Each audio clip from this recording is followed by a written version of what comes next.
Well, this is interesting. There's been a lot of stuff popping up on social media lately, people complaining about our transition to a cashless society. And whilst a lot of people are struggling with interest rates and the cost of living, more and more people are reverting to using cash. Some are even using old school cash buckets, which can be envelopes used for various expense categories. Chris Foster Ramsay is a finance broker and founder of Foster Ramsay Finance, and he joins us on the line. Chris, good morning. Good morning. And apparently it's younger people that are doing this. Yeah, that's right. It seems that everything old is sort of new again. You know, our generation, sort of budgeted where need be and big purchases with splitting some cash into different, types of buckets or envelopes. And put it to the side, but it seems to be regaining popularity. But are they actually doing this with folding cash, or are they doing it virtually with like various different accounts, etc.?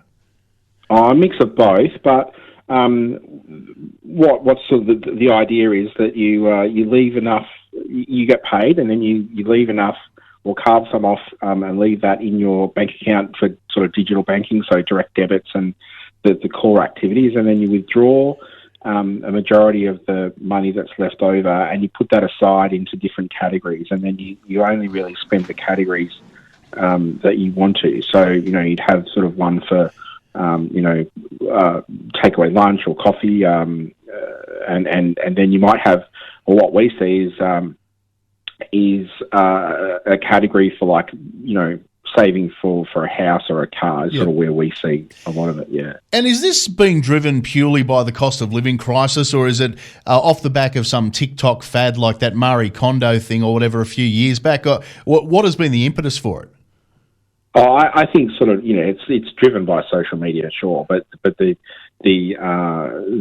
idea behind it is to go back to old school saving and have more psychological control an impact of spending $50 here or there, or, if you want to sort of break that down even more, $5 out of your wallet for a coffee compared to, a tap on your card for $5. My view, and I think others' views, are that there's more of a psychological impact to it's like a rubber band around your arm, you know that you're spending it. So, Chris, in your view, if somebody decides they want to revert to old school, what's the best way to do it? Should you be taking the cash out of your account and putting it into envelopes like we did in the old days, or are there special accounts that can be set up to do this kind of thing? What's your advice?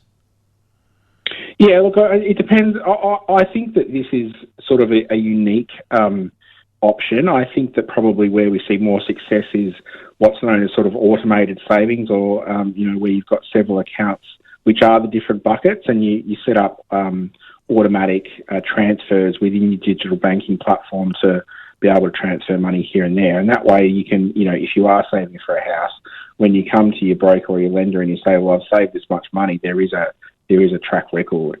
If you don't want to show the track record of saving and you just want to come, with a house deposit in cash, it's probably more problematic, because as brokers we need to be able to prove where that cash has come from. Yeah, okay, yeah, righto. Now, I saw something pop up on social media, and I think it was a comedian trying to make a point, but he was trying to withdraw money from a bank, like cash from a bank, and the tellers insisted on him telling them what he was going to do with the cash. Is that a thing? Yeah, it is a thing. It is a thing, and we're hearing more and more of it, and it's causing more and more frustration. Look, the idea behind it is the anti-money laundering, counter-terrorism financing legislation and the issues around scams.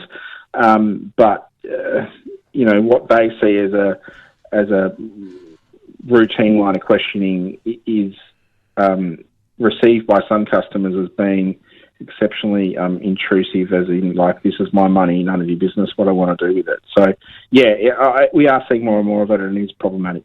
Okay, interesting. Chris, always fascinating to talk to you. Good to talk to you this morning. Thanks, Stephen. All the best. Chris Foster Ramsay, finance broker and founder of Foster Ramsay Finance.